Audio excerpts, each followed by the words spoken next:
Just as simple as enjoy the process. Enjoy it. Embrace it. Whatever it takes to get you to that place of enjoyment, you do to get there. Whatever that is, whether that's forcing the smile on your face, whether it's playing the music that you want to hear, whether it's moving the way that what makes you feel good to move, whatever it is, allow yourself to enjoy the process because it is very, very possible. We've been doing it over and over and over again. Women are having enjoyable births. They're having blissful births by choice. Between you and me, right where you are right in this moment, is exactly where you were meant to be. Good morning, good afternoon, good evening, and good night. Welcome to the Joygasmic Life Podcast. I am your hostess, Elena Harder, and I am so glad to have you here today. If you are an awakening woman, a conscious mother, a woman on a journey to bring about the best for your family and create an enlightened experience of being a child and a woman and a mother and partner in your world, I absolutely I'm so grateful and so glad that you have found your way here.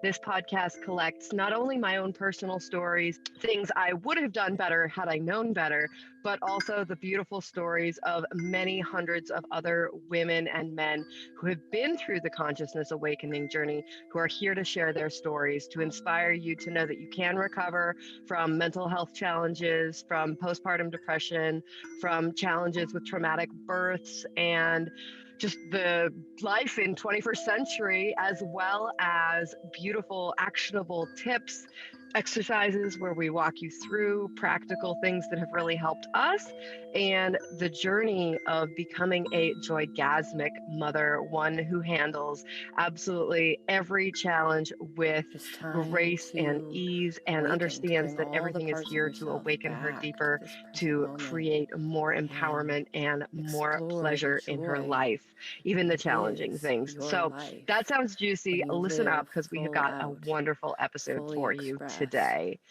Fully harnessing the joygasmic potential of your body and yourself.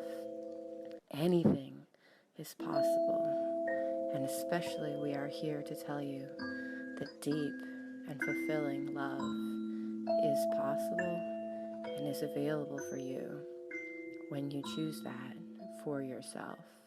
Hello, and welcome to today's episode of the Joygasmic Life Podcast. I'm so looking forward to sharing this episode with you. It's an incredible story of not one, but 5 births between 2 women who are sisters who have worked together to form the Divine Feminine Bliss Birth Program and the Divine Feminine Bliss Birth Breakthrough.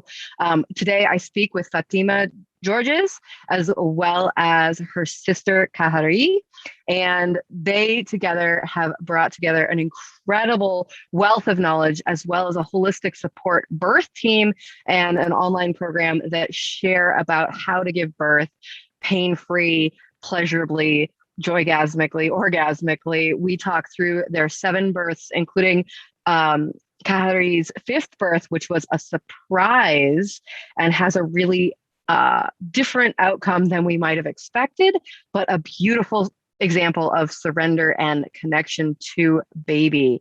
We get into that a little bit later. We talk about how to achieve a pain-free birth, some of the steps in terms of getting into self-pleasure, getting into breast massage, some of the foods we can eat, and some of the ways that we can really be in that pleasure to prepare ourselves emotionally, mentally, and physically and spiritually for the birth.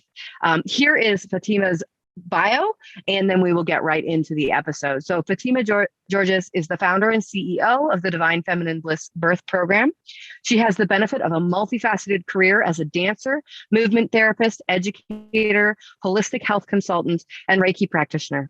She is a mother. She herself had a firsthand experience of the remarkable difference between birthing one child naturally with much pain and anguish and birthing her second child at the age 37 years, naturally, orgasmically, and with joy.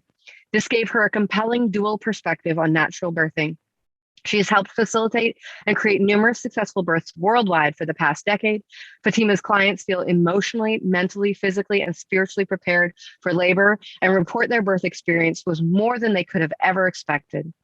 Fatima's goals for her clients include a birth story better than they ever imagined possible, to experience pain-free labor, to own their feminine power by embracing the goddess within. You can reach them at their website, magicalblissbirth.com, and through a variety of other means, which will be available in the show notes, including a free Bliss Breakthrough Birth Call, which is in the show notes. So without further ado, I will send you on to the interview. I absolutely hope you enjoy it. This one's a really easy listen. I know we've had some challenging listens recently, and I really hope that you enjoy it. And please reach out and connect with me or these ladies if you are looking for more support in having a pleasurable birth. Welcome, beautiful ladies, to the Joygasmic Life podcast. Today, our guests are Fatima and Kaheri.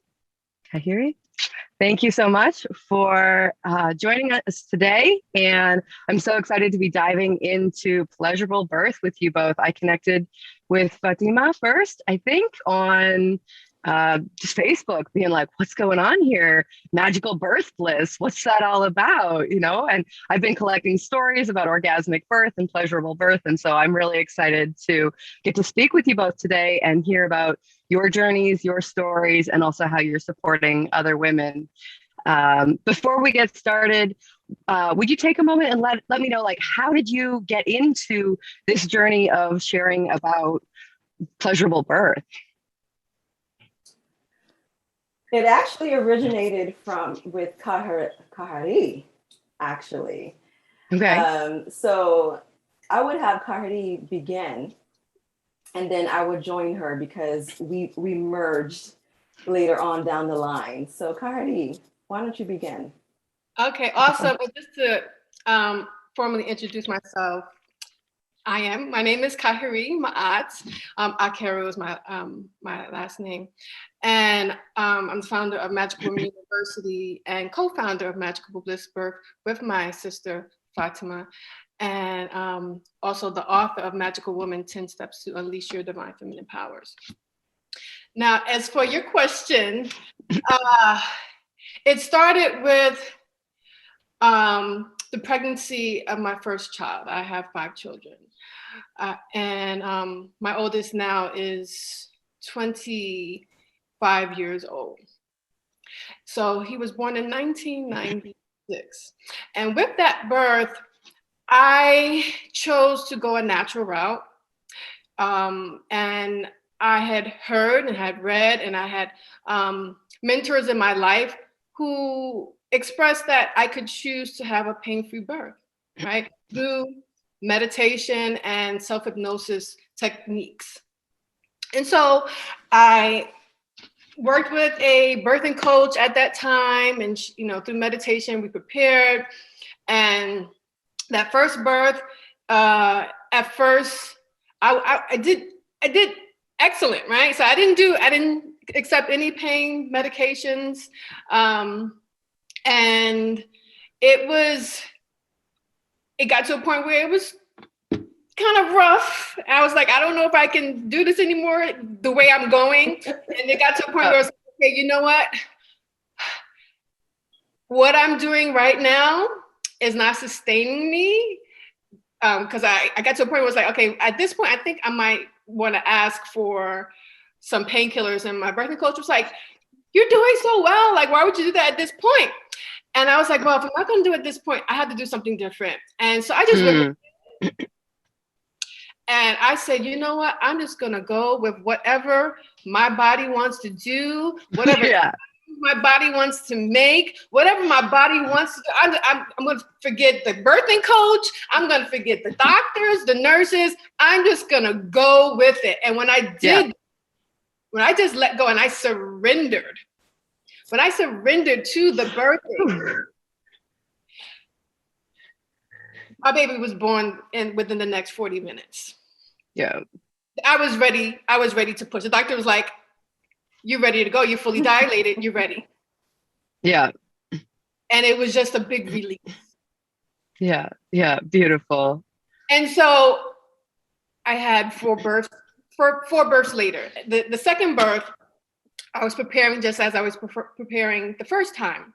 But this time I did some more reading. I was reading, there were different authors on hypnobirthing, and I was trying different things out. But I was also using my intuition to connect with my inner guide.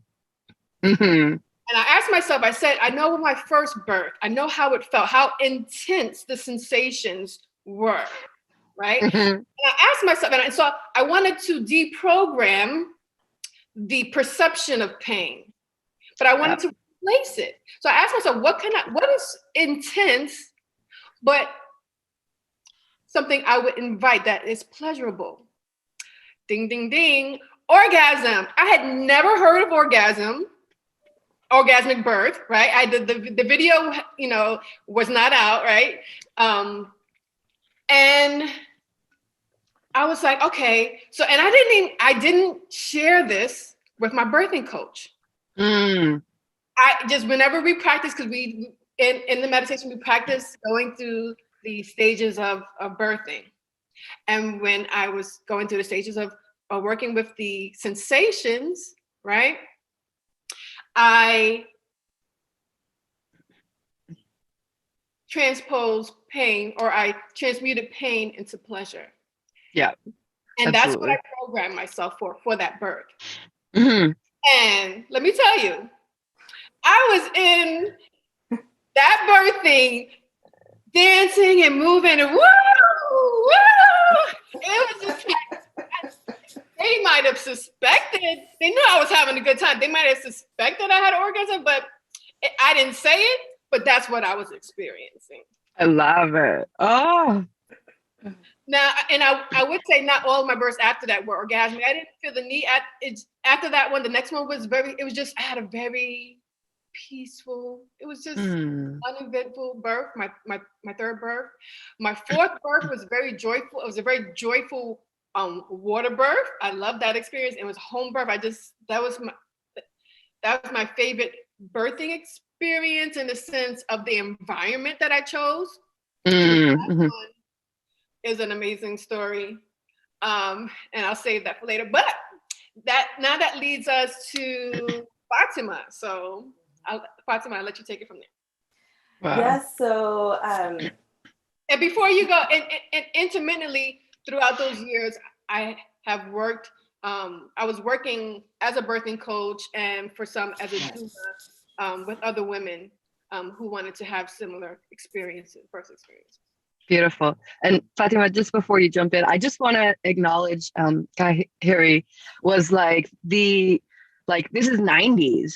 So this is this came into my consciousness 5 years ago, right? So I just want to point out that women have been doing and talking and working with this energy of transmuting birth. It was spontaneous, your own idea of hey, there's intensity here. I got to transmute that. What else is equally intense? It's pleasure is equally intense. Let's work with that, right? And it's so beautiful to see that, because that's a conclusion I came to on my own as well. It's a conclusion you came to on your own. It's not rocket science. It's just this is how bodies work. Let's work with the intensity, the energy in a way that we can transmute. And it's beautiful to hear that, your second birth was really orgasmic, but then after that, having experienced that, you weren't necessarily seeking or working with that so intensely, because you weren't dealing with the pain, the freak out, the challenge of birth. You were then in a place where you could be more trusting and let whatever was going to happen unfold, because you'd already sort of rewired your whole body for this much more pleasurable experience. Yes, you elocuted that very, very nicely. I'm totally resonating with what you just said, how you encapsulated that. Beautiful. So then, Fatima, how did you guys meet, or what was that process that you got into birth work and you came to work together? Let's hear that story. Well, Kahari is my blood sister, so we grew up in the same household. And I would like to start out by saying that we had a nice, solid health and spiritual foundation. First of all, both of our parents, our family, we grew up in a health and spiritual community. Okay, so when I have two babies, one is 14, the other is 4, and when I gave birth, or when I was pregnant with my first child, it was a no-brainer for me that I was going to have a natural birth. It wasn't even a question. Yeah. And I knew my mother even had me like easily and effortlessly. She said my head was already out before she even got to the hospital, and she didn't feel it. Okay. Yeah. So I knew that I had that ability. Right. Yeah. So when I was pregnant with my first child, Remer Ma'a, I honestly was miserable as hell in the very beginning because of the beginning of my pregnancy. I was still a professional dancer. I had just gotten off of Carnival Cruise Line dancing. I was just thinking about me. And then all of a sudden I'm pregnant. So I'm like, oh, what is going to happen to my life? And I got to a deep depressed state. Actually, I didn't have a solid career. I wasn't married. I didn't have the picket fence and the house and the dog. And I'm being silly, but I didn't have things together. Yeah. So in the beginning, I was losing weight. That's how depressed I was. And then I said, oh my gosh, like this is crazy. I'm not going to succeed this way. And I knew how energy is. I know how energy is, and I know that I can accomplish what I want. That's how I grew up. My mother just always told me, you can always get what you want. You have to really want it. And so my sister, we started talking, and my sister asked me if she can assist me, and I was like, hell yeah. Right. So immediately as she was assisting me, I was feeling it was like night and day. I started doing the meditations. Now, I wasn't doing the meditations as much as I should have, but enough for me to feel good. I was healthy again. I was happy again. I was joyful again. I was dancing again. I was eating again. She was taking me to farmers markets, and I remember her telling me about avocado toast. I'm never going to forget that. And I was like, oh my gosh, and protein shakes, because I was a vegan back then, and so I didn't know what to eat. So she would help me out. And during my birth, it was a longer birth than what I wanted. It was, it was long. For me, it was long. It was about 20 hours. It was just long for me. Yeah. And actually, no, I take that back. It was 17 hours. So I remember feeling exhausted. I remember feeling tired. I remember feeling like these sensations that are happening in my body I've never felt before. I'm freaking out. I freaked out. But my sister kept helping me to remember who you are. You can do this. You can do this. You can do this. And I remember feeling like, I don't know, like this is happening just way too long. Oh my God, am I equipped for this? Is this baby gonna come out? Come on, like get this thing out of me. And then I remember the doctor telling me, okay, it's time. It's time. And I started pushing, and she told me I wasn't pushing right. And I was discouraged. I was just like, whoa, this is the only way I know how to push. Like, what do you mean? Like, this baby's gonna just stay in me then. And then she did something to my perineal, and I felt, or rectum.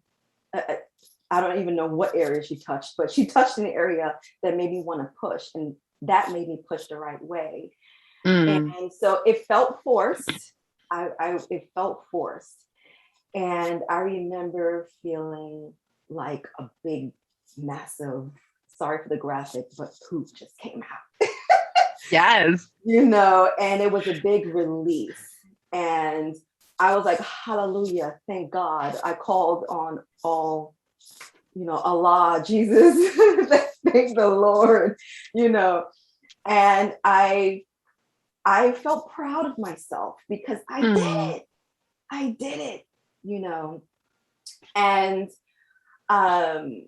you know, we were all crying and it felt filled with joy, but I lied to you not, in the back of my head, I was thinking, there's a better way. And you know, the next time I do this, I'm really going to prepare mentally, physically, emotionally. And so 10 years later, I'm pregnant again. And I said, yep, this is happening again. And I remember, ding, ding, ding, that what I promised myself I was going to do was going to prepare immediately, and I was going to prepare hard and practice daily. I hired a birth coach. I said, Kaheri, we're going to do this. And she was in New York at the time, and I was in Austin. No, I was in Dallas. So we did this remotely. And just movement started coming into my head. I'm a dancer, okay, like I mentioned earlier. So, you know, just movements, mind-body movements started coming to me. You know, pelvic movements, circular movements started coming to me, and I was doing it daily. I was stretching and practicing it daily. My sister created these amazing meditations, and I was listening to these meditations every single day. Orgasmic meditations, peaceful meditations, joyful meditations, blissful meditations. Woo, I'm getting chills right now. And eating foods to help bring me into a state of joy and bliss and sexuality, having sex and, you know, all of that, you know, goodness. And I decided to give birth at a birthing center. My first was at a hospital. And my doctor told me, I remember her saying, you know, you waited 10 years to give birth again. So expect that your birth is going to be longer than the first and harder and more complicated because you're 37 years old. I am at risk. I'm at risk, right? And I'm just looking at her like it's going through one ear and out the other, because I'm like, okay, you have no idea who I am and what I'm about to do.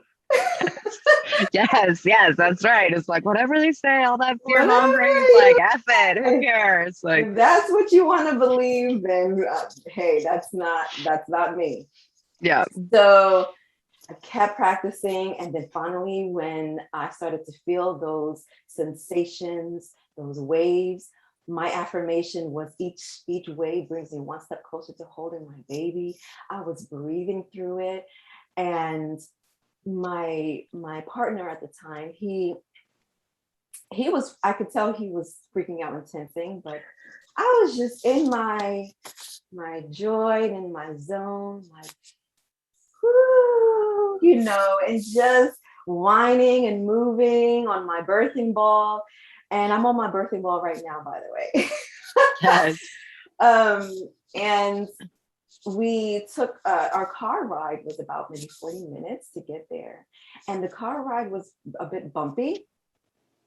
And it was uncomfortable at first, but then I took that bumpy feeling and I started to make it joyful, like, oh, yes, I'm riding those waves. I'm going up and down and just opening up my cervix even more. And then as soon as I got to the birthing center, I was already 7 or 8, I can't remember, centimeters dilated. And they were like, oh, yeah, you're ready. You're ready. And long story short, I got into a froggy style position, more like a a butterfly because the soles of my feet were together and my knees were flat open. I was so flexible that my entire legs were flat on the bed, and I had a birthing ball over me, and she came out. I didn't even feel her head come out. Okay. And I was so flat on the bed that she couldn't get the rest of her body out. She was, and I actually recorded it so I can see where the trouble she was having. She was trying to get her out. And I remember at the time feeling like, what is she doing back there? Like her body should already be out. And but I'm still in my zone. And then I remember my birthing coach saying surrender, because I started to get out of my zone because I was thinking too much. Why isn't she out? And my birthing coach said, surrender. She screamed it out. And it was like computer, like so amazing how your brains are. It was like a computer. Immediately I went to surrender mode. And she came, I lifted up my booty a little up, and she came right out. It was just 4 hours short. And she gave me a nice herbal bath. And it was like birthing wasn't even a thing. I stood up and I was dancing, I was walking. It didn't feel like I gave birth. Okay. And I was ready to be discharged 2 hours later. It was on the 4th of July. So we were like, and I remember just feeling like, I want to do this again and again and again and again. Yeah. So that's my birthing story. Beautiful, beautiful. And you can really see how like that change and that preparation, I'm in a similar situation. My first child is almost 10 now. I'm expecting again. And it's like, if I'm going to do this again, like I got to do it differently. That's part of why I'm talking to you ladies and all the orgasmic birth ladies, being like, what's going on? Right? Like this is it's a phenomenon. It's an experience, but it's also a natural physiological way that birth can unfold when we're not scared, when we don't have like ancestral birth trauma. Both of you mentioned that you grew up in a really healthful spiritual family. Your mom didn't have, well, at least with Fatima, she didn't have such a hard time with the birth. So you have this imprint that says it's okay. It's fairly easy, right? And good role models and good support, and then good preparation, right? As well, being like, maybe I didn't prepare so well for the first one. So what can I learn? What can I do differently? What can I explore and expand? And that I just picturing you with your butterfly legs, so flexible that you're like, I'm horizontal. There's nothing like, and it's like, oh, where's the gravity though? We need the gravity to get the rest of the baby out, right? You lift your butt up, whoop, there she goes. There's the rest of the baby. Yeah. So yeah, it's just beautiful. It's beautiful to hear those stories and to know that, it's just like, oh, right, like dance, movement, pleasure, connection, like support from sisterhood, all of those things, surrender. I'd love to hear from either of you, like doing in birth and surrendering to intensity. Like when you work with women and support them now, like what is that process like? How do you teach surrender? It's tricky. It seems like a tricky thing to teach because it's so much about letting go. Well, partly it's a conversation and partly it's what we use in the meditation script itself. Okay. Because it is so important. If you're not surrendering, then you are you're tensing, right? You are refraining, you are contracting, and that's when you're feeling the so-called pain, the sensations. That's the perception of pain is associated with the tension when you're holding back. But when you're surrendering, and you are even more so surrendering, but if you're inviting it, right? So like Fatima said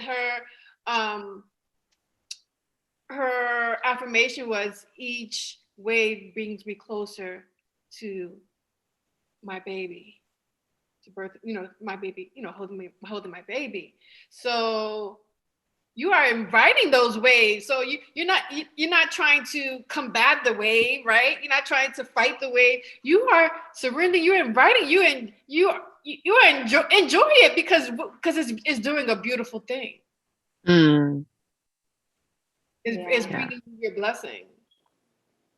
Yeah, we start with giving them the understanding of how the body works, understanding of how energy works, because we don't just focus on the physical, we focus on the energy, the spirituality. And it's almost like life. You know, when you surrender to life, everything that you want and more will be manifested, right? But when you go against it, when you resist, then you are stopping nature or your higher power or energy from doing what it wants to do for you. Mm. So we first educate them with what is really happening with your body, with your mindset, with your emotions, with energy, with spirituality, what is really going on. And then we give them the tools to help them get there, because, you know, knowledge is nothing unless you apply it, right? You can go to school for the rest of your life, but it means nothing if you don't apply it, you know, to what it is that you want.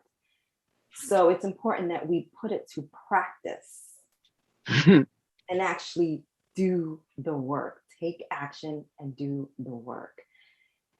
That's what is required. And we give them practices as well. What does that feel like when you just relax and surrender? It's actually easy. It's not hard. Very easy. We make it hard with this whole, you know, mindset. But once we get through with our women, you're like, wow, this is a lot easier than what we thought. I'm like, yeah, that's what life is. That's what life is. Yeah. Yeah, for sure. I think about, you know, the first trimester and how exhausting that can be for some people. And it's like, well, it's exhausting because you're still trying to keep up with what you were doing before. If you just surrender into the fact that you're exhausted and just lie the heck down, all of a sudden it's Because pretty your body easy. wants to lie the heck down. So let your body lie the heck down. Yes. Your body's tired. It's telling you what it wants. It's telling you what it needs. It says, I am exhausted with this like fast pace, like this 9 to 5 or this whatever stress mode you're in. Like, how about you learn how to ask for help and relax?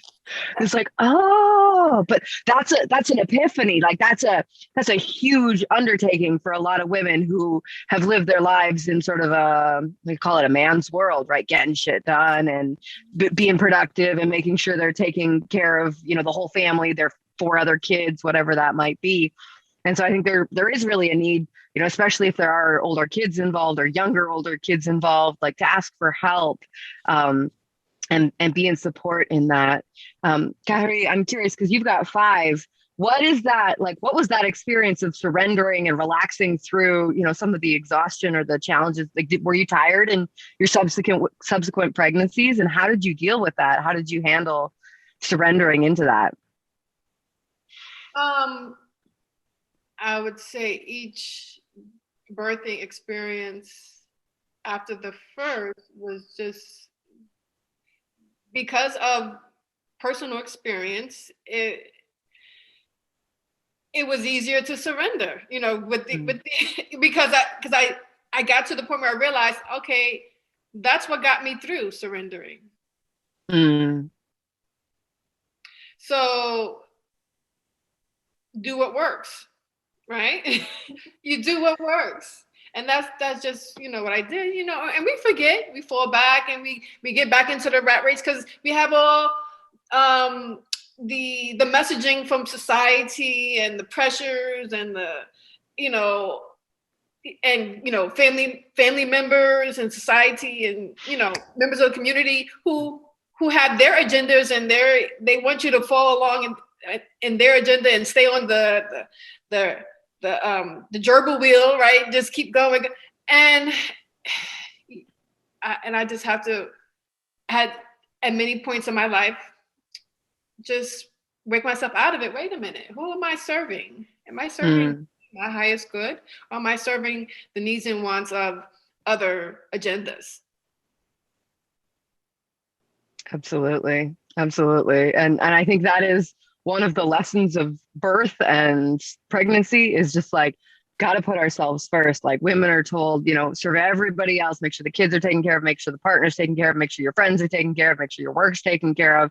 But like, where is there room for, the person? And pregnancy makes it so real that you have to take care of yourself first. It makes it so real that you've got to ask for help from the people around you, especially if you've got other kids, older kids. You just gotta ask, figure out how to get back into that sort of tribe parenting mode. Yeah, there were times where I had to realize, okay, I'm just giving, right? I'm doing, and I'm in go mode. And guess what? I'm not paying attention and tapping into myself and my own personal needs. And I won't be able to continue to give and go if I continue down this route. There were times where I had to tell my husband, tell my kids, look, this is just some time I need to spend to myself. And I'm going in my room, I'm locking the door. Do not bother me for this amount of time. If you need something, go ask your father, because this is some time I need a mental break for myself and some rest time for myself, and I had to force myself to do that, to be sustainable. Mm-hmm. Mentally, emotionally, and spiritually. Yeah, absolutely. I hear you on that. I mean, I've only got one and I still need to do that. Which is Sorry? the biggest, and I left out physically sustainable, right? My health, my physical health, as well as my mental and spiritual health. Yeah, absolutely.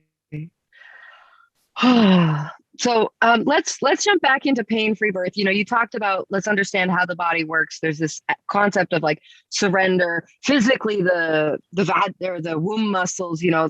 We can contract and birth at the same time, which is a little mind-boggling and not really great as a physical experience, right?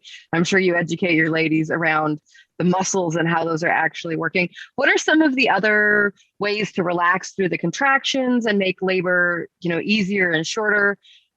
Fatima, you talked about having a 17-hour birth and then a 4-hour birth. Obviously, the preparation you did in between made some difference in how long that birthing experience was. What are some of the things that you share with your clients, with the people that you work with, around how to make contractions easier, make labor shorter? Yeah, so I teach them everything that I did for myself that created success for me. And so the first thing is meditation. Meditation, and not just meditation, movement meditations. The difference. So regular meditations for me, everybody has their own, way that they want to do things. Everybody is different in the way that they express themselves, right? It's almost like, when you go to a farmer's market, and you look for vitamin C. There's many forms of vitamin C. There's capsules, there's tablets, there's powder, there's liquid. Pick whatever, that fits you the most, So there's many healing modalities. There's many relaxation techniques. But what worked for me is movement meditations, because I am a mover. And what I mean by movement meditations is certain movements, sort of like Hawaiian dance, sort of like belly dance, right? Sort of like Congolese, the feminine, bachata, right? Feminine style dancing, where we circulate our organs, our joints, our muscles, right? Oh, just move it in and of itself will relax your mind, your body. It's already been scientifically proven to relax your entire being. Okay. And so that, along with meditation, guided visual imagery, woo, and the kinds of meditations we have, where you're visualizing you in a tropical forest, just dancing out there, or in the on the beach. We have several different kinds of meditations. One where you're with the beach, right? And you're just basking in the sun and you're moving out there, you know, whoo, that just creates relaxation in and of itself. And then there's self-breast massages. Self-breast massages is something that has been created back in our ancestral times. They use it for, you know, healing purpose, mental, physical, emotional. They've even used it to heal with diseases and cancers, breast cancers, okay? And I stumbled across this through Kaheri, actually. She was like, hey, I think you need to, you know, look into some self-breast massages. And there were a few that I resonated with, along with sound healing, and movement. Okay, I was doing these self-breast massages as I was in the car on my way to the birthing center.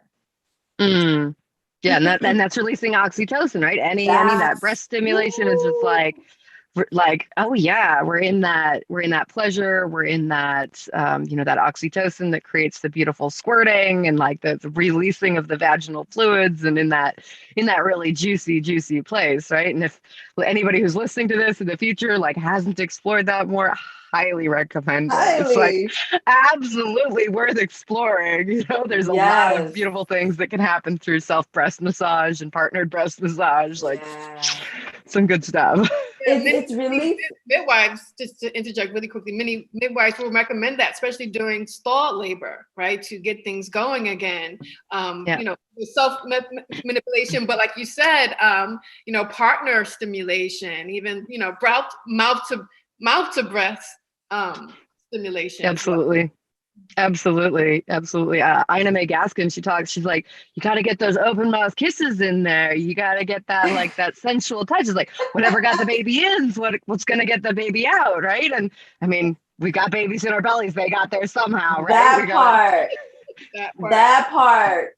What, you know, what got the baby in will help to get the baby out. That part right there.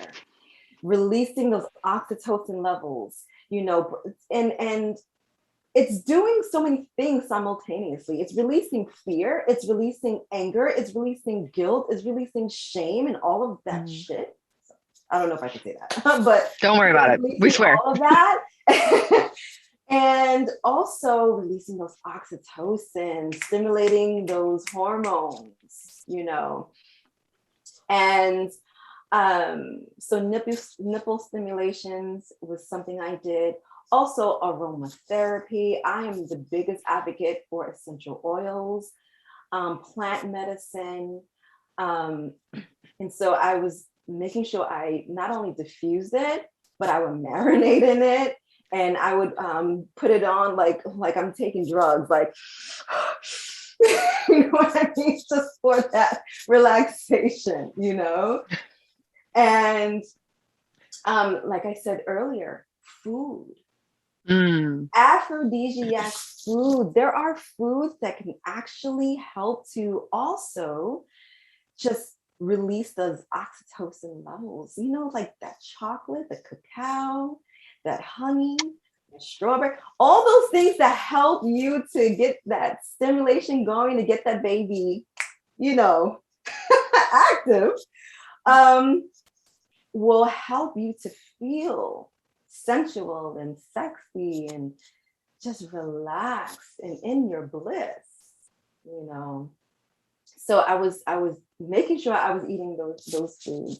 I remember annoying the hell out of my partner back then, because he used to take me shopping, and I would literally be in the produce section for like a whole hour just looking at, different fruits that I can like implement.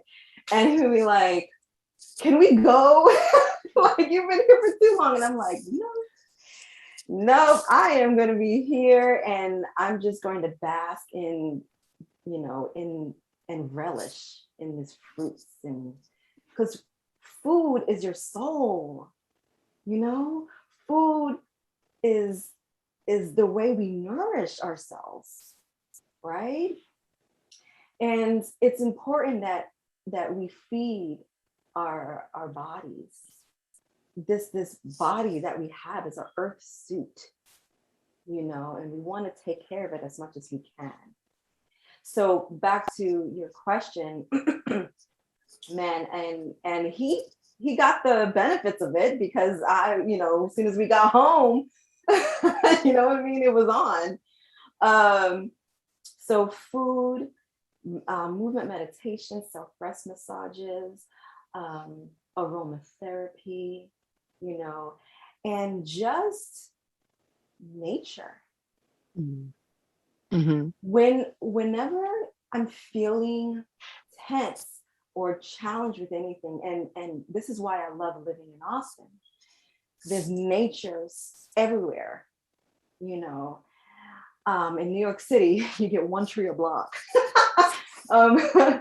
But just go out in nature.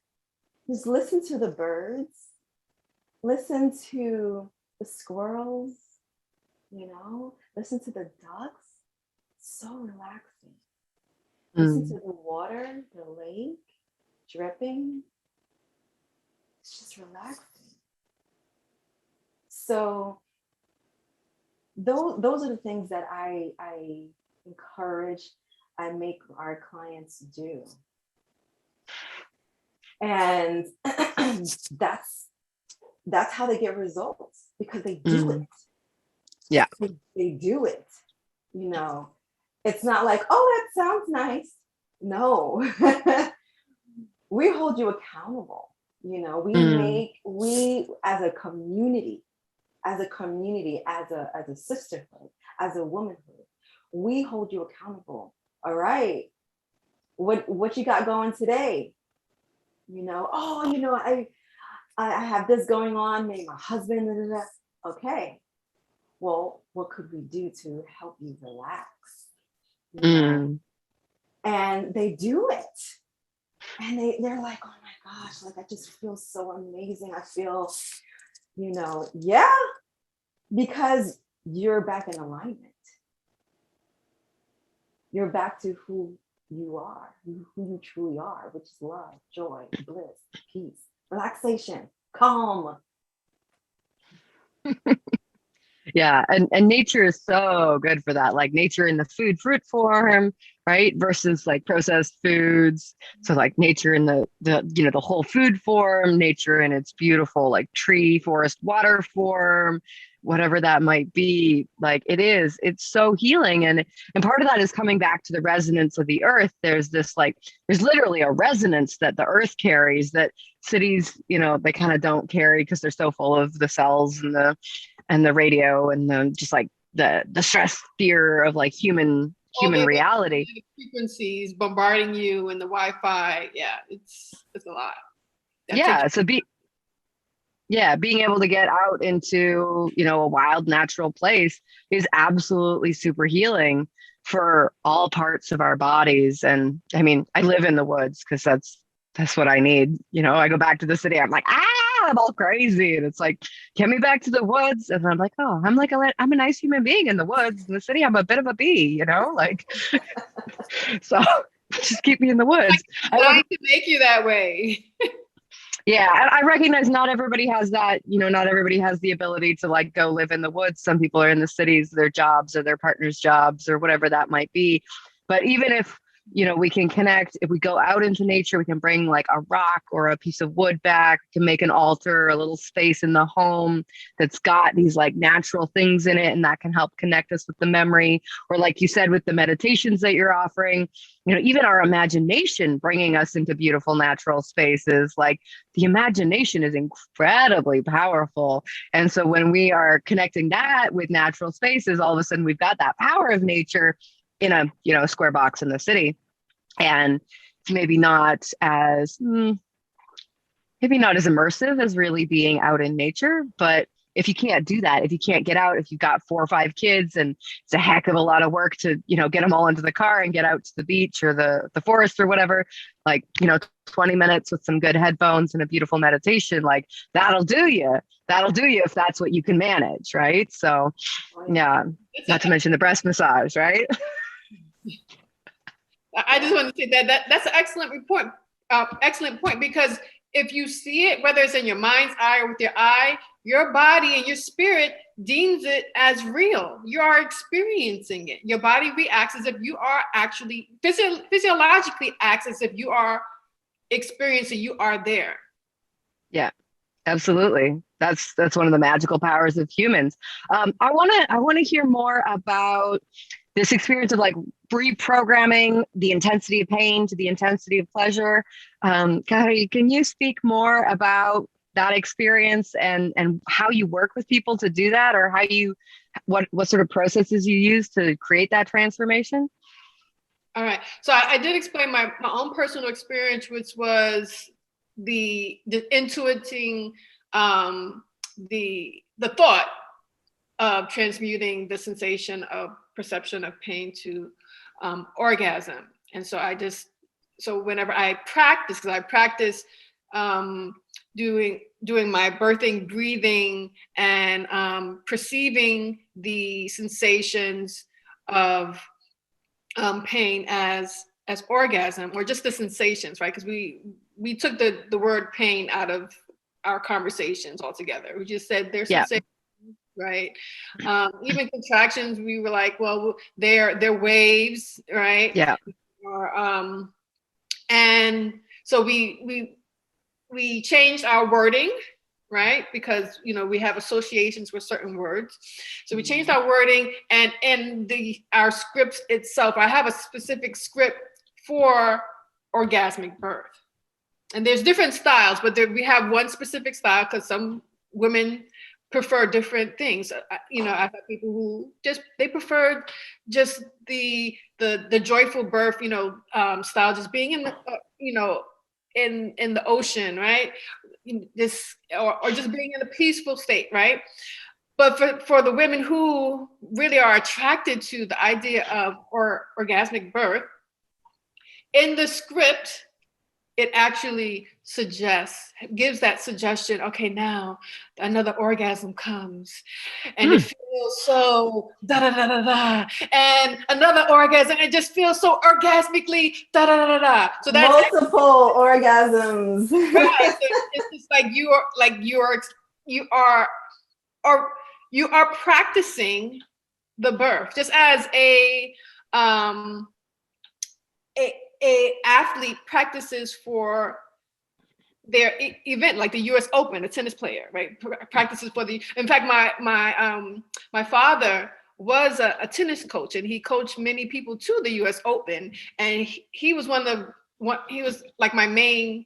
Well, my mother taught me meditation first, but he was one of my main teachers, as my father, of meditation. But what he taught me was how to use it in preparation for day-to-day activities, such as being, a star athlete at the U.S. Open, because he used meditation to get his clients, his athletes, his tennis players to the U.S. Open, and have them practice in meditation how to hit the ball correctly, and to practice it over and over in meditation. Yes, they practice physically, but even more so, he impressed the power of doing it in your mind's eye and doing it in meditation, that visualization, and over and over and over, and how it becomes a it just, body, a reaction is just, Yeah. it's like you've done it a million times already, whether you physically did it or not, because your spirit knows no difference. When you do it in meditation, you see it and you practice it, your spirit and your body follows through, right? So Yeah. like, so when you practice these meditations and having an orgasm and orgasm, if you do it, then when the physical time comes, right? What's the difference? It's not going to be any different. Mhm. Your body knows no difference. When you talk about it, it's just like I get all tingly inside. I can really feel it. It's like, oh, like just that, because I know the intensity of orgasm. I know the like beauty of that. And to just imagine, something like a 4-hour experience or a 12-hour or a 20-hour experience, although usually they're shorter when you're really when you're really in that surrender, right? There's this like, just like my brain gets a little boggled thinking about how many waves of orgasm that is. It's like hundreds, thousands. I don't know, like a bunch. And it's like, wow, like I've got practice with maybe like an hour, 2 hours, 3 hours, on good days. It's like, okay, we got some more. But also, your meditations are probably not 4 hours long. They're probably shorter meditations, but the idea of going through this and going through that practice and even practicing, because the sensations are usually a minute long. It's like, oh my gosh, even to hold orgasmic energy in that like real intensity for a minute is like a pretty big accomplishment for a lot of ladies, orgasms, climaxes, whatever, something like, I don't know, 15 seconds, maybe, if you were to count it out, right? So even a minute of that is like a big stretch. Do you find that women struggle with that, or the meditations just sort of like crack them open and they discover new potentials they didn't have before? No, there is no struggle. The only struggle that we found are people who just don't, this disbelief. Try, you know what I'm saying? That's the only struggle that we've come across. There's people who are like, who just can't even fathom that a birth cannot be, that is not painful. It just, they just can't even fathom the concept of that. And, or even, doing something outside of what they've been conditioned and programmed to think about birth. Yeah. That's the real struggle. The preconditioned ideas and notions that we have, and and the way we've been programmed on how it should be. Yeah.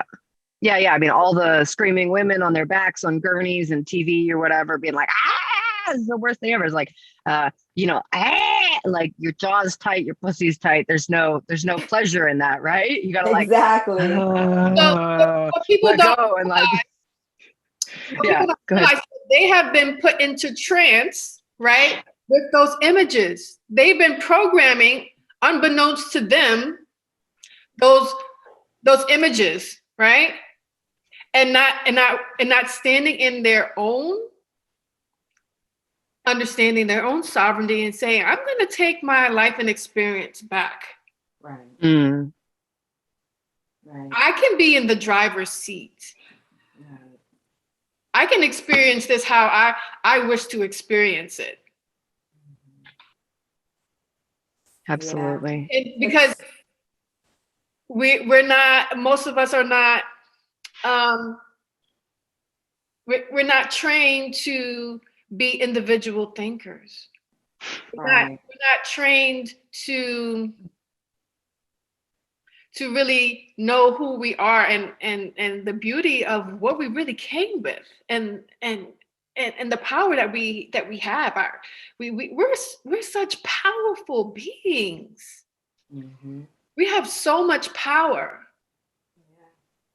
but we're trained to go along with other people's agendas, to work for other people and serve their needs, and make a lot of people rich. We make a lot of people rich going along with the programs, And I want to piggyback on what she just said. Hollywood's depiction of birth is scary. It's scary. It is. When you watch it in the movies, when you watch it on TV, you hear it in the news, it's scary. And then, the doctors, I love doctors. They can make it very, very scary. They can have women just feeling like this is a medical event and I have to get surgery because if I don't, then oh my gosh, I'm going to die. And they just, the whole world equates birth with pain, and I speak to so many women every single day. And every time I talk about, or every time I ask them, what do you believe about birth? The first thing they're going to say is, oh, but that it's painful. That is painful. And then I'm like, Mythbuster, it's not painful. And they're like, blink, blink. They give me the, what are you talking about? Birth is not pain. I mean, birth is pain. It's not painful, right? So it's like, this whole entire world equates birth with pain, and it's scary. And we're not taught to, I think one of the words you were looking for, Kaheri, is the trust in our inner wisdom. Yeah. Trust in our inner guides.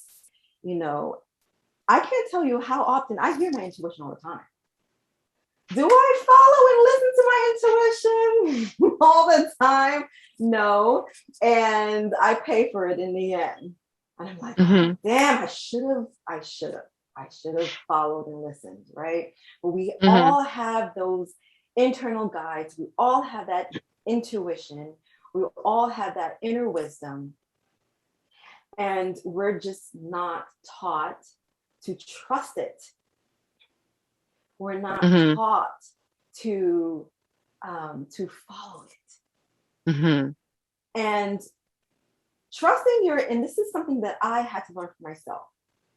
I used to think that trusting my intuition meant that everything's going to be great. As soon as I listen to my intuition, my life is going to be perfect and I'm going to have everything I want.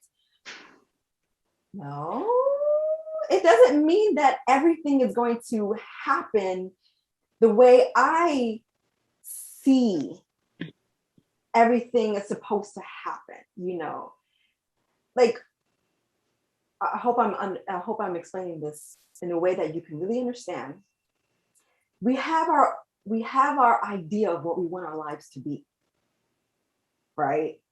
Yep. And we have these inner guides that are talking, and then all of a sudden, my life isn't happening the way I perceive it to be.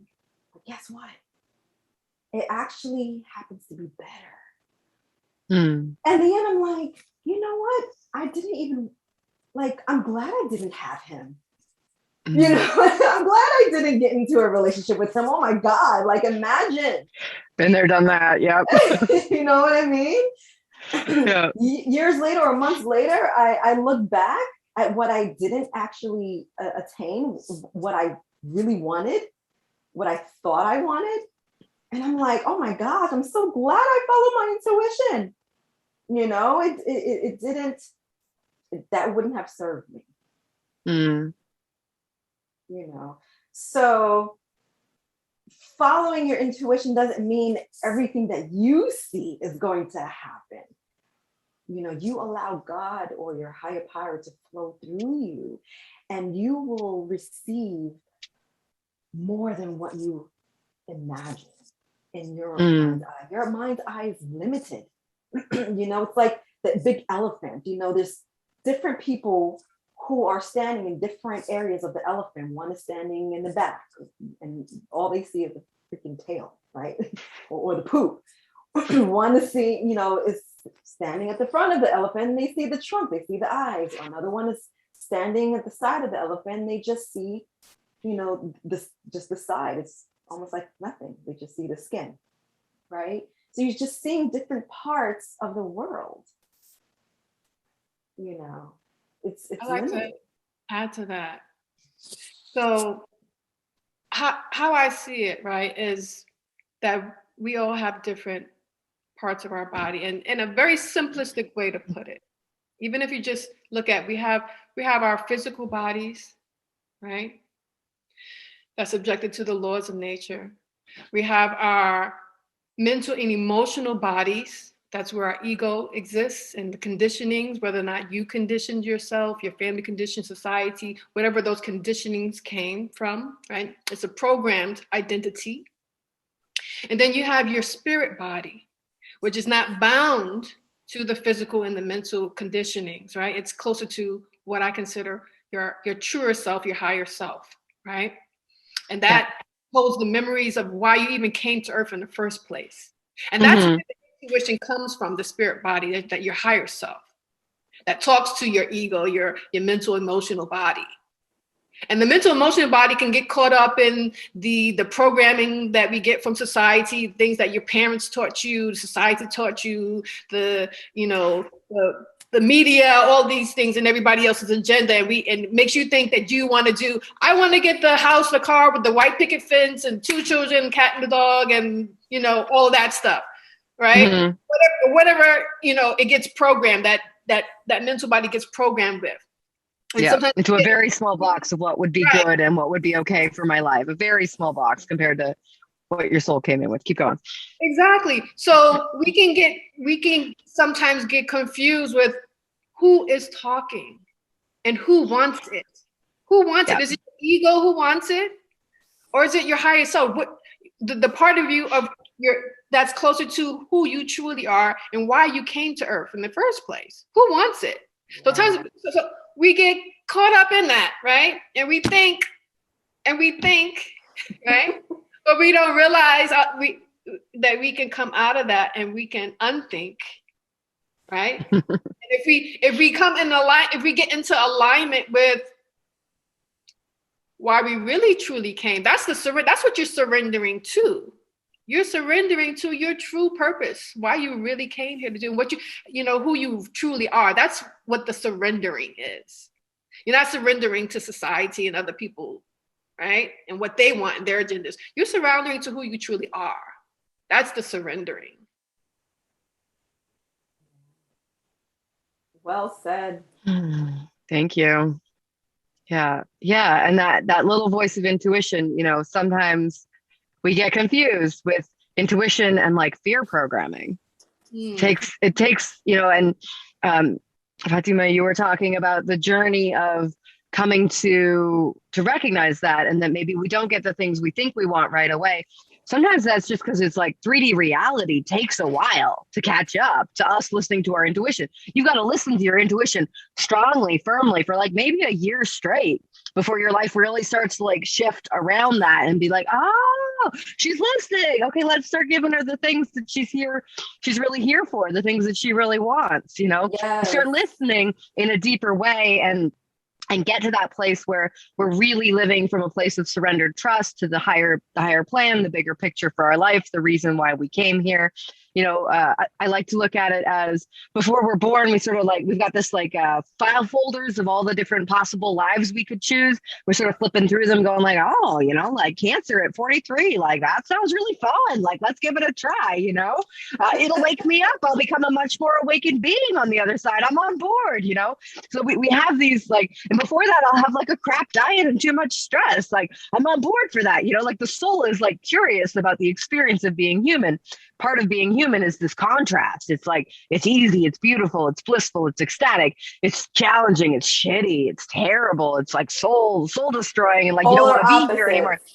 But like the journey of being human is like all of that. And how many women have come to orgasmic birth or pleasurable birth or pain-free birth because of a terrible first birth, because of a terrible first experience. And it's like, that's the journey. That's the journey. And so when, maybe we got to that first terrible birth because we weren't listening to our own selves, but we also, on some level, this is my belief, right?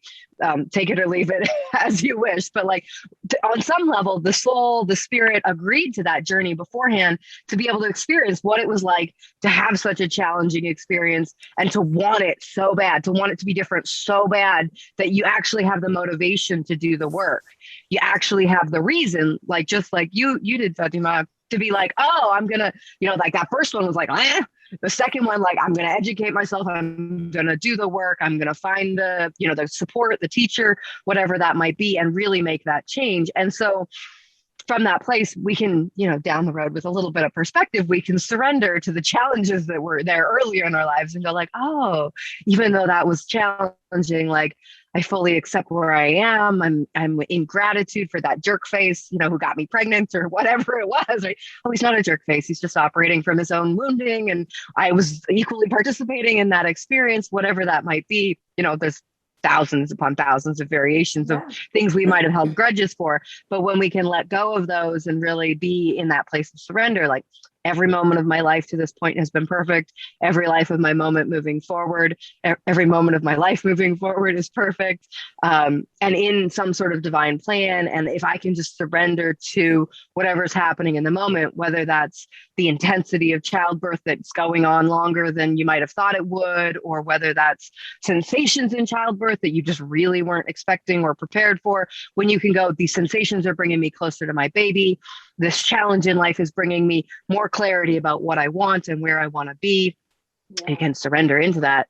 Then it becomes not as challenging because we're not fighting what is. We're working with what is and really letting go into it. And that's the beginning process of healing. The beginning process of healing, especially for our seasoned moms. I call seasoned moms mothers that had multiple births. They had traumatizing experiences. So the beginning part of healing is accepting that, most of them don't accept it. They don't, they still feel guilty. They still feel shame. They still feel like they failed, And so part of our healing process is getting them to come to an understanding that, that it was supposed to happen. It's why you are here today, right now. It's, surrendering to that and accepting it, is so important.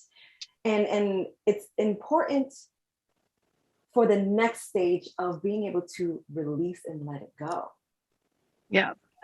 And when I say release and let it go, I'm not talking about, not doing any work. Some people think as release and let it go as, oh, I don't have to do any work. No. Releasing and let it go. And let it go. It never happened. It never happened. I'm not holding on to it. Right? No. It's a bit different. What Fatima just spoke into is actually in alignment with one of the rules that we say when we have our discussions. One of our rules is there is no such thing as failure. We don't embrace the concept of failure. It's just feedback. Yeah. Right. It's just feedback. Our experiences, we because we are co-conspirators, we are co-creators of our experience. We chose our experiences for whatever we chose it for. And people have different perceptions of pain. Some people, the actual sensation of what we call pain is orgasmic for them. What's S&M? You know what I'm saying? Yep. So it's some really people, yeah. all perception, and it's about what you choose to experience, and we're just full advocates of the choice, right? That you don't have to follow along with the programming. You have the choice and the freedom Absolutely. to have the experience that you choose to have. Absolutely. Oh, so good. It's so good to hear that. And it's so beautiful to be with you ladies and just be in that connection and realizing, how much is possible when we let go of that old programming, when we move into surrender and what it is that we're really wanting, really wanting in life, and being peaceful with what's happened, peaceful with what might come. It's not about necessarily asserting our will over life, but it is about asserting our will in our life, right? And going like, if I have a choice between suffering and not suffering, let's choose not suffering. If I have a choice between preparing for a pleasurable birth versus preparing to be terrified and traumatized in birth, let me think about that one for a second. We're like, which one would I really prefer? I think I'd prefer to prepare for a pleasurable birth, right? And yeah. For being open, because I have a little anecdotal story. This is my fifth birth. Mm-hmm. Relates. So my fifth birth, I wanted to have a home birth with the midwife because my previous birth home with the water birth, giving birth in my tub, which I didn't think I was going to do, but I did. It was just so awesome. But my midwife said I was not a candidate because based on my blood work, my body was building antibodies because I'm Rh negative. My husband was Rh positive. And somewhere along the line, I became Rh sensitized. And for this birth, my antibodies were high. And so she said I was not a candidate to give birth at home. And so I went the hospital route, and I still did all the preparations, and I got to the hospital. I was still enjoying the process. And it got to the point where I was really far along. I don't remember how. I think the last time they had checked me, I might have been 7 centimeters, and then the doctor was checking me again. And and one of the things that we teach the women is communion with your baby, the spirit of your baby. And so I was practicing this. So while the doctor was checking me, I was connecting with my baby, communing. I was in that trance meditative state, and I actually saw my son. I saw an image of him standing in front of me, flailing a sword like this. And I just knew what he was saying to me. And I was like, really? That's what you're telling me? I was like, he wanted to come out by the sword, by the knife. And I was like, wow. Okay, not my choice, right? This ego didn't choose that. So here's where it gets interesting. So while the doctor is checking me, he jumps a little bit. And then he finishes and he says, okay, I know that you wanted to have this baby naturally. However, that's not going to be, we're not going to be able to do that because the baby is breech. When I was checking you, the baby grabbed my finger. Wow. The baby, that's why he jumped, because he was startled. The baby grabbed his finger. He said the whole baby's arm is in the birth canal. Wow. He grabbed his finger. And so had I not had that experience where I had connected with the spirit of my child during the birthing process and didn't have that communication, that's just how he wanted to come into the world. That was his choice. If I hadn't been prepared before the doctor said that, I would have fought that, right? I would have been like, so I know midwives will turn the baby and do all kind of things to, I'll leave the hospital, but I was in communion with my son, and that's what he said. That's how he wanted to come in. And so and that was a point of surrendering for me too.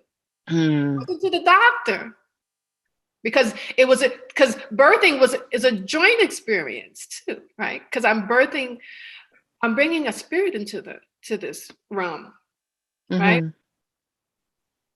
And that's how the baby came.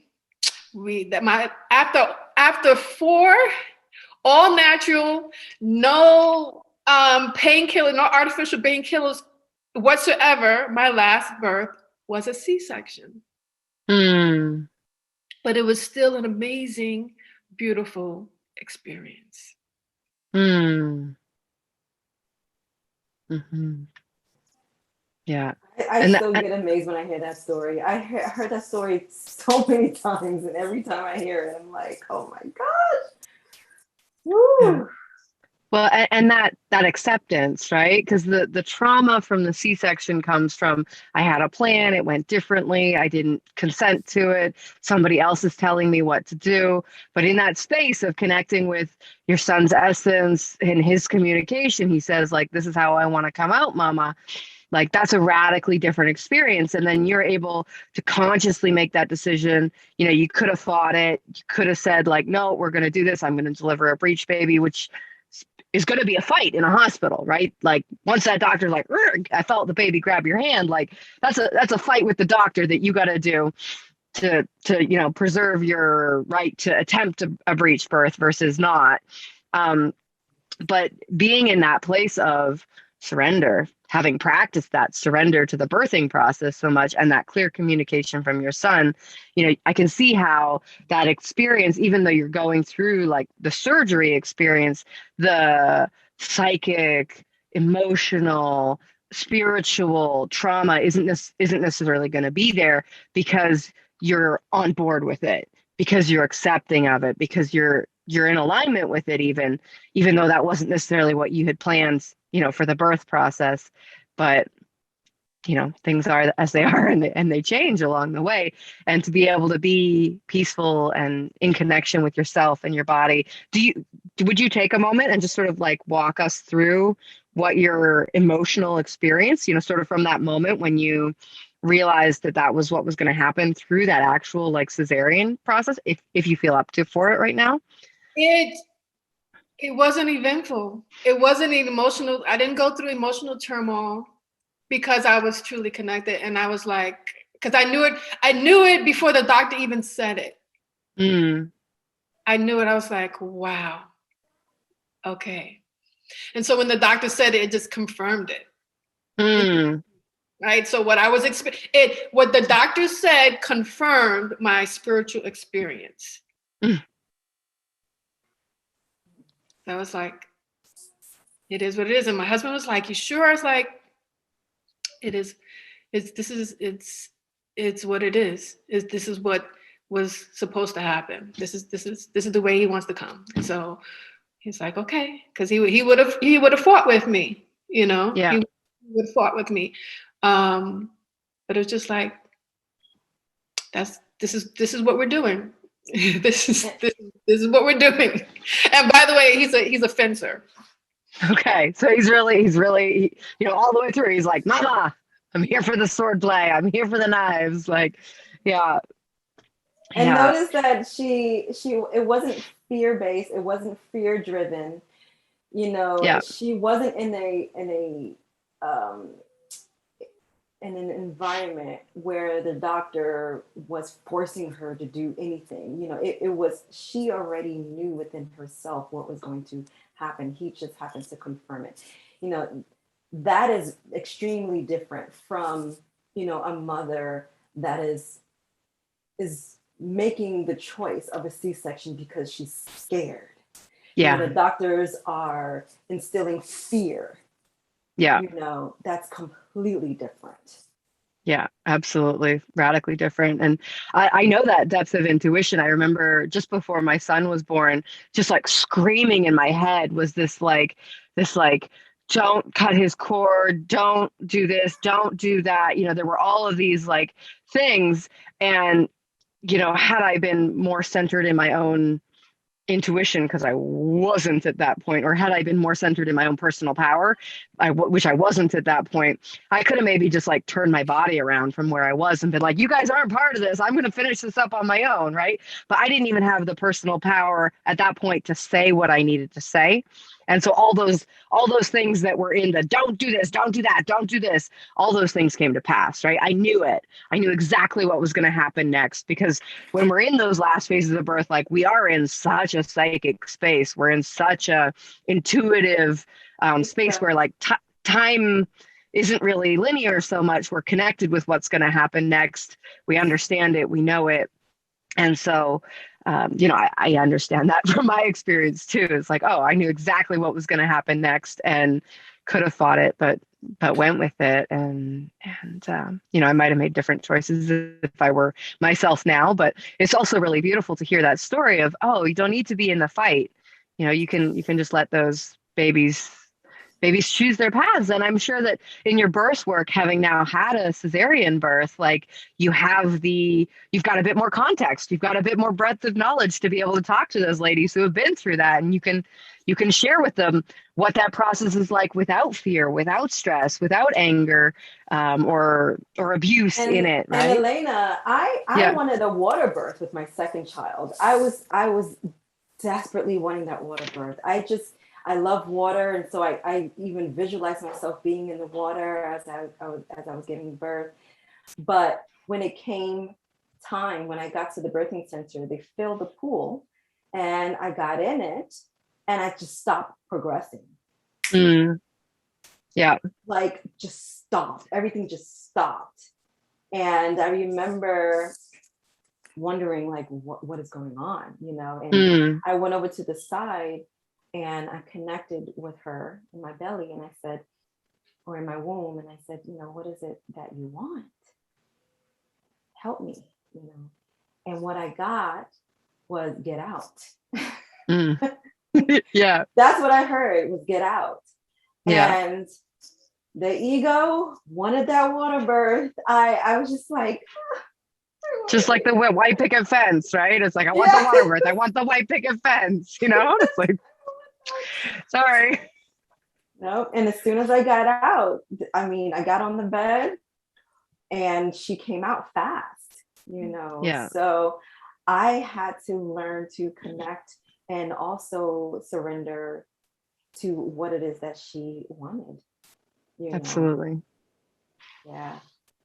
Yeah, absolutely. I always say you can't really, a lot of mothers, they want to be able to create their birth plan, right? Oh, this is exactly what I want. And the truth is, you really can't control what's going to happen in your outer circumstances. You can only control how you choose to respond to your outer circumstances. That's the only thing you have real control with. Yeah. And so we teach you how to, adapt through those changes, how to adapt through that and not be so stuck on what it is that you want or see for yourself. Absolutely. Informed, right? An informed response, knowing what your options are, what you have the power to do, what is available to you, what you can do, but be informed, because many of us don't even, we go into it, we just listen, and whatever the nurse says, whatever the doctor says. Yeah. But if you go in, at least being informed, right? Then you're really making a choice. Because if you're not even informed, right?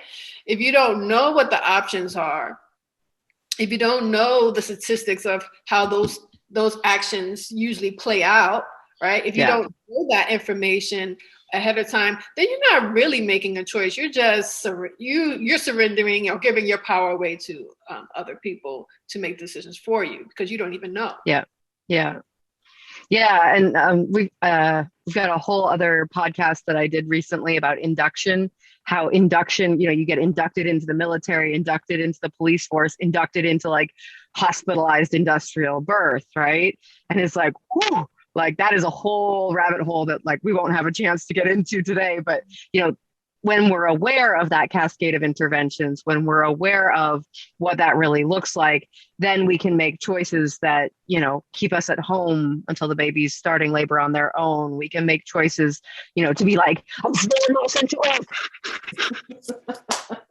some laughing gas, not that epidural or whatever that might be, right? Like, let me dance instead of like having a needle in my spine. Let me figure out how to do this. Let me like do some breast massage instead of having people watching me being like, did you poop yet?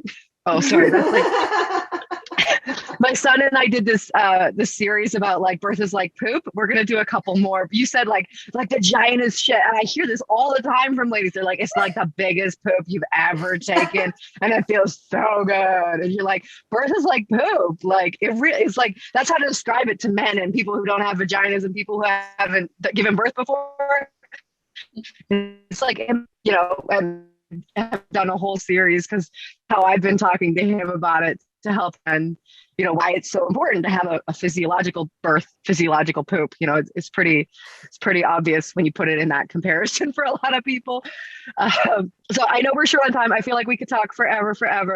I want to know more about the programs that you offer for people, the work that you do, where people can find you, and what a good place to start is. I'm really curious about these meditations you mentioned. Is that something I can go online and just like get my copy of? Am I joining a program? What does that look like? Yeah, so the name of our business is Magical Bliss Birth, and you can go to magicalblissbirth.com. That's where you can find us on our website. And we actually have a free meditation for you if you wanted to, get a nice, it's a general but powerful movement meditation that Kaheri and I did together that will help to increase the energies of joy and bliss and love and harmony and creativity. And it's delicious. You're going to love it. So magicalblissbird.com, you can grab that copy. And our program, our signature program, is called Divine Feminine Bliss Birth. And it's a 90-day program. And this program is a 10-step, easy, proven 10-step system that helps mothers to create a blissful, pain-free birth that's easier and shorter. Okay? It's the whole structure of it is a holistic program. So it's a mental, physical, emotional, and divine feminine. Okay. And,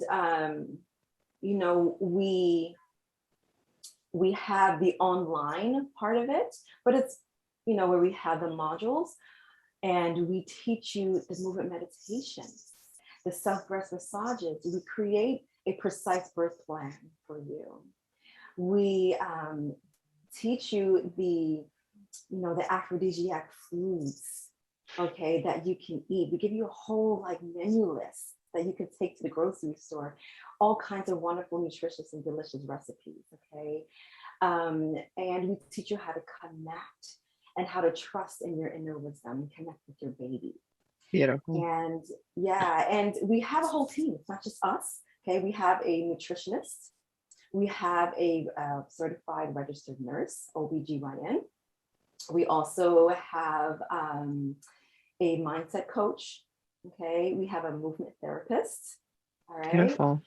And so we also have a doula, a virtual. Yes, we do virtual dueling.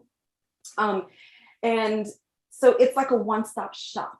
This is something that we wish that we had for ourselves. Something where you can just have the whole team that's advocating for you. Okay, a lot of our mothers are saying to us, our doctor, we have doctors, but I don't feel comfortable talking to him or her about this. Or I feel like I'm a number. I don't feel like I'm a human. I get in there, they tell me, certain things, and then they want me out. So they, this is a place we provide our women with a safe and loving community where they feel like they are humans and spiritual beings, okay, with so much love, okay? We eradicate and we target the fundamental causes of pain in childbirthing, which is fear and inadequate preparation. That's really what it is, and we train them so that they come out there feeling 100% confident and knowing what to do. And confident and knowing that their births are going to be amazing. And especially for first-time mothers, they come out wanting 2, 3, 4, 5, 6 babies afterwards because they have such a phenomenal result. And the great thing about our programs is that you have lifetime access to it. So you don't have to keep reinvesting.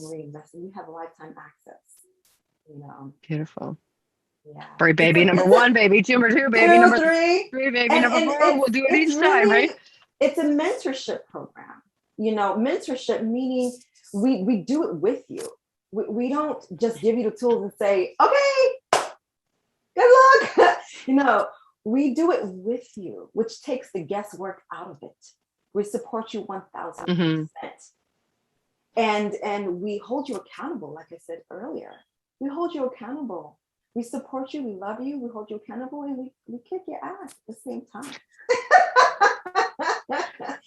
With love, You you said this is know? what you wanted, so that's the love that we come with, Yeah, it's like you want this birth, like you're gonna have to do some work to get that birth. You're gonna have to undo all that peer programming. You're gonna have to work on your diet, make sure your movement's in there. Like it's like winning the U.S. Open. Yes. You gotta train, right? I also want to mention for those mamas who are, in their prime time, because our program, our signature program is 90 days, but we also have a 30-day program.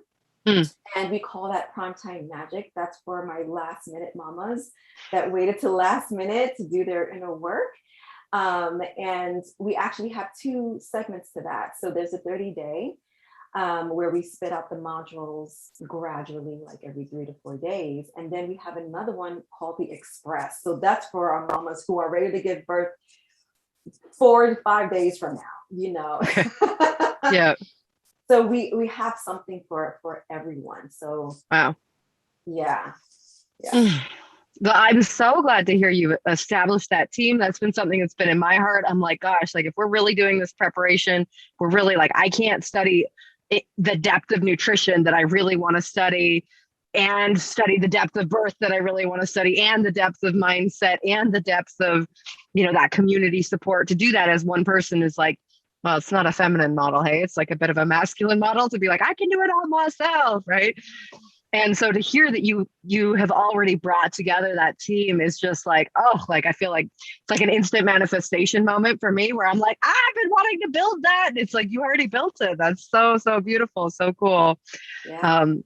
And I'm really like, I'm just like, whoa, I got to go check that out. And speaking of masculine and feminine, it's all feminine, even the movements, we do feminine yoga. Okay. So I'm the one that teaches the feminine yoga. I give thanks, and I love hatha yoga, vinyasa yoga, bikram yoga. I give thanks to that. But when you're pregnant, you need feminine yoga. The vinyasa yoga, all those different types of yogas the movements are very linear. Warrior 1, warrior 2, like everything is straight, downward dog, right? So we need the opposite of that. You're giving birth. Okay, you are in your feminine, whether you want to be or not. You are already in it. But we give you the movements, the circular movements to help breech babies turn. We give you movements to help alleviate the body aches and pains, to help you to tap into your divine feminine feel. I love hearing my mamas say, oh, I feel sexy. How many pregnant mamas you hear say, I feel sexy? Not too many. Nobody who's in the mainstream doing the program thing. Only the ones who have started to do the work, and they're doing the breast massage and doing the feminine yoga and getting into their flow, right? Those mamas, generally they do actually get into that sexy feeling, but like we said, it takes doing the work. Yeah. So the feminine is the way. It's giving birth is a feminine art. Yeah, that's what it is. Absolutely. So, yeah, thank you for having us. Thank you so much. Before we wrap up today, I'd love to hear from each of you in whatever order you want.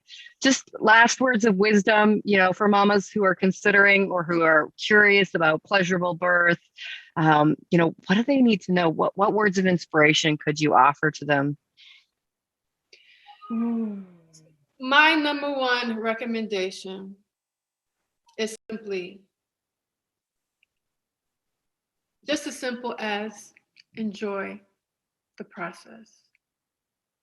Enjoy it. Embrace it.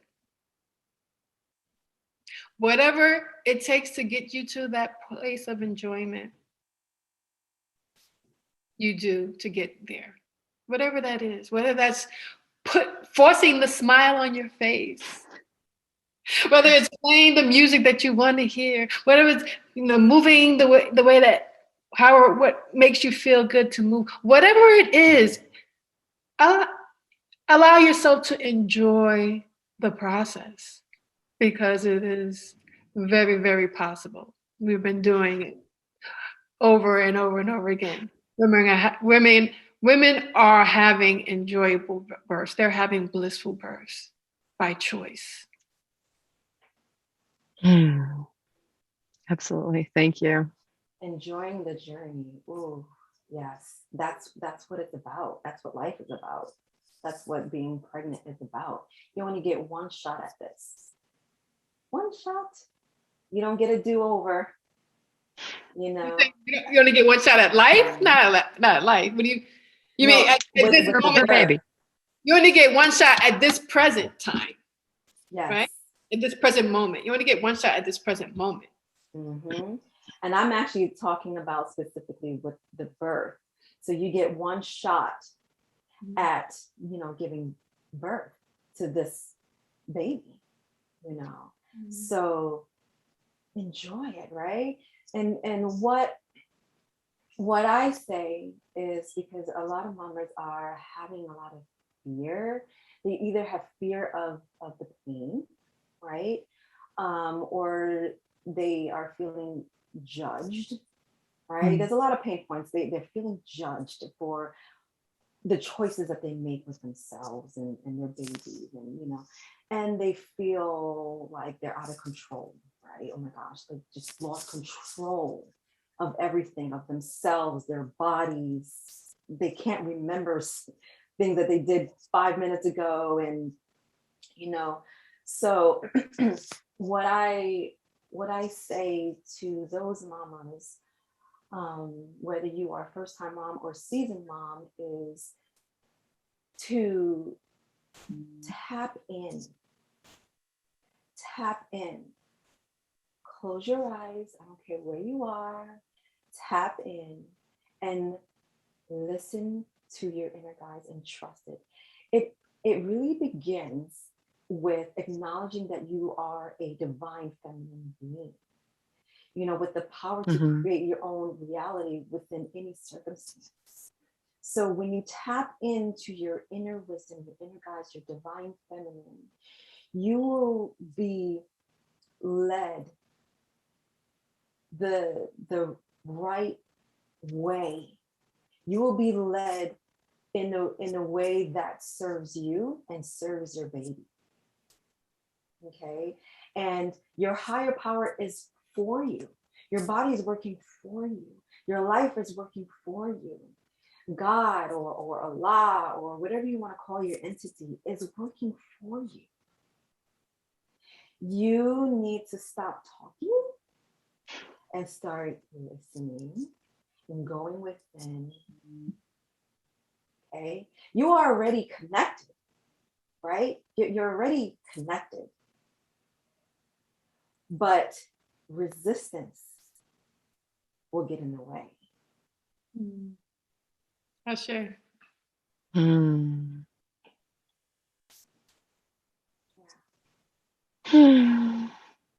Thank you. And one thing I do want to say, I didn't say this, besides reaching out to us on Magical Bliss Birth, you can also reach us on Facebook. We have a Facebook group. It's called Divine Feminine Bliss Birth Breakthrough. Divine Feminine Bliss Birth Breakthrough. Okay. If you want to reach us, just on my business page, go to Master Birth. Master Birth Coach. Master Birth Coach. And yeah, those are the ways that you can reach us. We have a large community, a wonderful sacred community. We have several, I don't even know how many, like 2K members in our group now. Wow. It's really phenomenal. I love it. It's sacred, it's beautiful, it's loving, it's supportive. I hear mothers say all the time, I love being in this group because it's so positive. Like there's so many, Facebook groups out there, but there's people who are bashing, who's competing, who's comparing, and we don't do that. We focus on the truth of who you are, which is love, which is joy, which is bliss, which is divine femininity. Yeah. That's what we focus on. We don't focus on the problem. That's not going to help us to get there.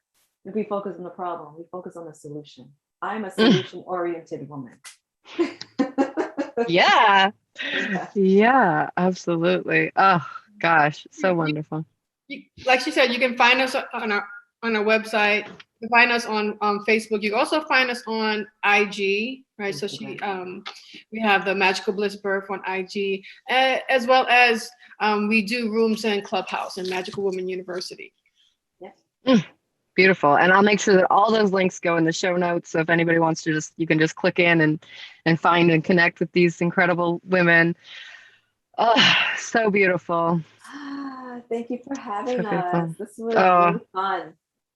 Absolutely. Yeah. I'm so grateful for your stories of we went through like 7 births in less than an hour and a half. Like, boop, boop, boop. That's like the rapid fire birth story. Sometimes we do an hour and a half on one birth. So, we really got like the highlights and the gems and the learnings between. And I'm just super grateful for your wisdom and for reinforcing that that very important message that we're in control.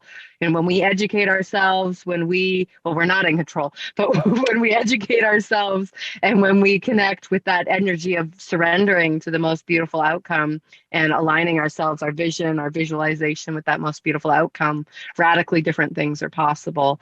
And I'm just so grateful to hear that from you both. And thank you so much. Thank you for having us. It was a wonderful conversation. The points that were made, and you really, I love the way you pulled it all together and made it, think and clear, the points. Yeah. Thank you. And if you have ladies who have been through your program and who have had really incredible births, like I'm absolutely collecting, orgasmic, pleasurable birth, ecstatic, joyful birth stories. And so, if there are ladies in your group who would like to share their stories, like please, I don't know, maybe you can put a call out on in your Facebook group or something like that. And I would be really honored to collect those stories for you and share them through the podcast and connect in that way. Because I just think there's not that many stories, and the stories they're mostly written. But there's such power in hearing and seeing and like really gaining that wisdom of like like you said, the transitions, the different changes, the learnings from one birth to another. And when we can take like an hour and a half and really pull apart those stories and hear what it was that they were doing that was really working for them. That's where I think feminine learning happens, right? Not this the linear, we need the linear because we've been raised in that, but the feminine learning comes from listening to like 50 orgasmic birth stories and being like, oh, totally, I can do that. Totally. All those ladies did it. Like, that's what I can do. So I'd be really honored to connect with your community in that way and share their stories. And especially if you're working, I imagine you're working with women of color and women, who are not as colored. I feel so pale on this call. We work with all styles of women. So Kahari? No, I was saying we have a diverse community of women that we work with. Yeah. And I think especially like bringing voice to women of color, there's a lot of medical abuse that happens, especially in the southern states. The history of obstetrics is pretty horrific. So I'm sorry for all of that.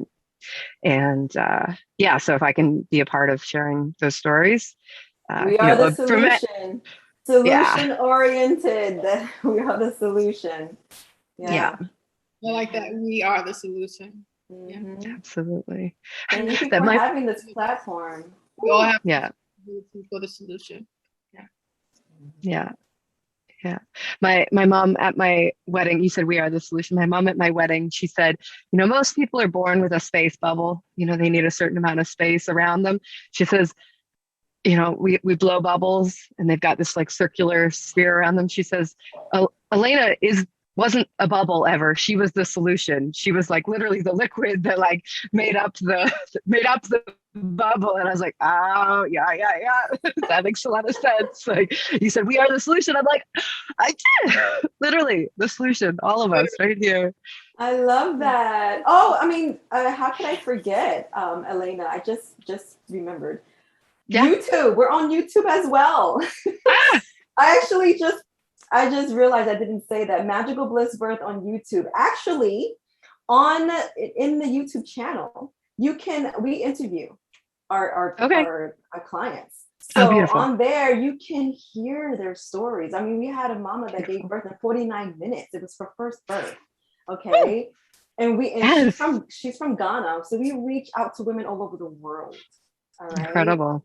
So yeah, Magical Bliss Birth on YouTube. Incredible. Okay. And I've been collecting stories and pulling sort of different feeds from places. So if that's possible, that I could just literally take that YouTube feed and be like, here's a bigger collection of stories. So you've already been collecting those. Beautiful. Yeah. Oh yeah. We have Wonderful. to, because women need to see it. They need footage. They need to see that it's real, like that it's possible, Yeah. So, yeah. We interview every last one of them. Yeah. Wonderful. You're doing such good work, both of you. I'm so glad. It's just like to know that you exist in the world and you're doing the work that you're doing in that way, especially with that like communal tribe of support network. It's like, can like breathe a breath of fresh air and go like, okay, I don't have to pull all that together for people in my pregnancy. I can just send them your way. Thank God. Yeah. And participate in my own way too. Yeah. Yeah. Thank you, Elena. Thank you. Yeah, thank you so much. I want to honor all of our times and let you get on to your days. And yeah, just saying a huge thank you to both of you for showing up and sharing your stories and your time today with me. Okay. And thank you. Thank you. Thank you. Okay. Bye-bye.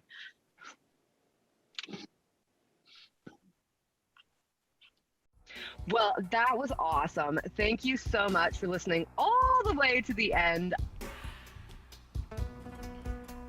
How easily can you imagine that this experience is integrated already deeply into every cell of your being in such a way that you will begin to notice that you have already been operating from this new behavior for a while, and that it was simply a matter of noticing how much you've already been doing this. You may choose to feel that this moment is the moment that completely and utterly into your body. Or in the days and weeks ahead, getting curious about how fully and completely this experience has transformed your life, realizing that you are at complete choice to choose how you would like to integrate this information into every cell of your being.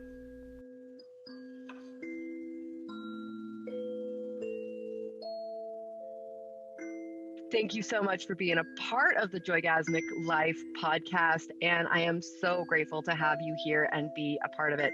If you haven't already, head over to joygasm.me to check out our Joygasmic Birth Blueprint ebook and course, which give you all of the information that you need to become a Joygasmic mama, whether you are postpartum or whether you're expecting your first baby. This course absolutely has tips and tricks for you that will help prepare you for birth, prepare you for the birth of your next child, and prepare you for peaceful and joygasmic mothering on the other side. So absolutely, the way that we do one thing is the way that we do everything. And so by utilizing and beginning to build a practice of joygasmic alchemy, you will absolutely become a better mother and hold space, as I am and as many, many women are, for the enlightenment of the planet. We do that first by working on ourselves and then offering that support and that enlightened nature within ourselves to our families. And then from there, it ripples out. So if you haven't already checked that out, go check that out now. Again, it's joygasm.me.